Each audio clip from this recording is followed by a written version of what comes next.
Привет! Еще одна новинка конца прошлого года подкатила аккурат к началу нового 2022. Это беспроводные наушники Halo GT7. Несмотря на свой простоватый внешний вид, устройство имеет довольно неплохое басовитое звучание. При этом традиционно Halo не спешат обзавестись фирменным приложением, адекватным фирменным приложением, а не тем недоразумением для своих часов, в которое иногда пихает свои наушники. Помимо всего прочего, от того, что с каждым разом нам преподносят одно и то же в разной обертке, интерес к их наушникам постепенно начинает угасать. По крайней мере у меня, ведь от модели к модели они начинают просто повторяться. И сегодняшние наушники прямое тому подтверждение. Дело все в том, что в их внешнем виде особых изменений в сравнении с теми же Halo GT3 я вообще не увидел. Это все те же внутриканалки с ножками в овальном более приплюснутом кейсе, который на этот раз выполнен из белого матового пластика. По какой-то причине разъем для зарядки разместили на кейсе несимметрично и даже не под петлей крышки. Перфекционисты сейчас, наверное, от такого исполнения перекрестились. Откуда и почему такое решение, я никак не пойму. Я больше чем уверен, что конструктивно для нормального расположения интерфейса места внутри хватает. В общем, по-хорошему сборка хоть и аккуратная, но какая-то странная. Никаких кнопок активации и сброса наушников до заводских настроек как внутри, так и снаружи корпуса нет. Петля тут пластиковая, без доводчика и фиксатора. Крышка в открытом положении не держится, болтается и так и норовит закрыться. Подключение наушников к смартфону происходит по изъятию их из кейса. Главного в паре нет, и ими можно пользоваться как вместе, так и по отдельности. Несмотря на приличные размеры футляра, внутри установили аккумуляторный блок всего лишь на 310 мАч. А вот узнать остаточное количество энергии в нем вообще никак нельзя. Индикатор здесь хоть и есть, но он реагирует только на подключенный зарядный кабель. На самих наушниках также имеются светодиоды, но к состоянию кейса они никак не относятся. Загораются они только в момент зарядки и в момент сопряжения. Во время работы они не светятся. Форма самой гарнитуры максимально стандартная, какая может только быть, ровно как и ее габаритные размеры. Овальная основная часть с прикрепленной к ней ножкой из однородного матового пластика. Сенсорная область для касаний обозначена небольшим углублением в виде полосы. По управлению функциями мультимедиа здесь тоже все как-то странно. Регулировки громкости, как обычно, нет, датчики автопаузы не положили. Одинарный тап отвечает за плей-паузу, а в режиме звонка по данному действию можно ответить на вызов или положить трубку. Двойное касание на правом наушнике отвечает за переключение трека вперед,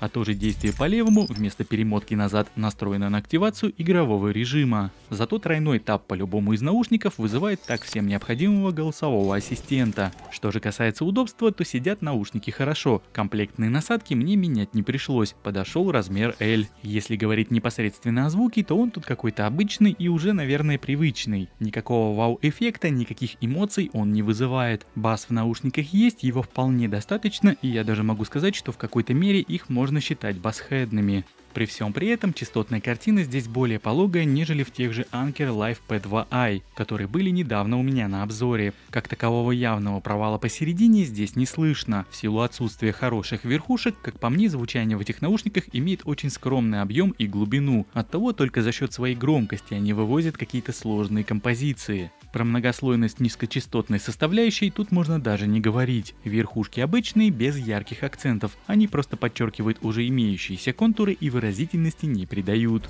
Что же касается параметра автономности, то здесь очередное фиаско. Всего лишь 3 часа ровно они отыграли в стереорежиме на одном заряде при уровне громкости в 100%. Да, эти наушники играют громко, да, запас есть, но не такой уж и большой, чтобы давать на это скидку, как, к примеру, в случае с KZ SKS. Кодировку звука обеспечивает аудиокодек AAC, помимо которого доступен стандартный SBC. Интерфейс подключения — современный Bluetooth модуль версии 5.2. Заявленные расстояния в 10 метров от источника наушники держат свободно. И в целом проблем со связью между моим смартфоном OnePlus Nord CE и данной гарнитурой за все время эксплуатации не наблюдалось. Если же вернуться ко встроенному режиму игры, то тут все абсолютно стандартно и без особых сюрпризов. В моем тесте на популярных шутерах PUBG Mobile и Call of Duty Mobile я получил результат по задержке в интервале от 160 до 240 миллисекунд. Разумеется, не каждый заметит такое отставание, но все же для игр, особенно в каких-то ответственных моментах, лучше использовать проводные решения. Но сейчас я предлагаю послушать и оценить качество встроенных в эти наушники микрофонов.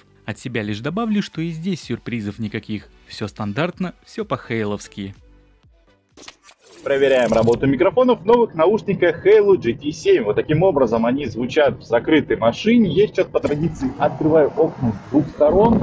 И сюда порывами начинает задувать ветер. Вот так вот в окна. Плюс есть шум от дороги, шум от проезжающих мимо машин. Еду я со скоростью плюс-минус 65-74 км в час.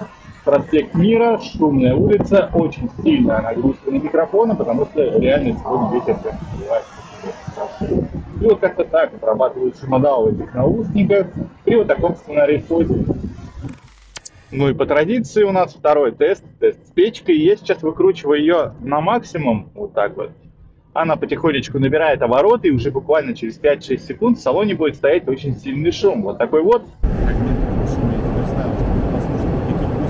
Данный тест проводится. Ну и примерно как-то так отрабатывают шумодал в этих наушниках. Как-то так тебя будет слышать собеседник, если будешь с ним разговаривать по этой гарнитуре, находясь в каком-то, наверное, очень сильно шумном помещении, без ветра, но тем не менее в сильно шумном помещении. Источник шума от меня находится в 30 сантиметрах, так что здесь довольно сильно.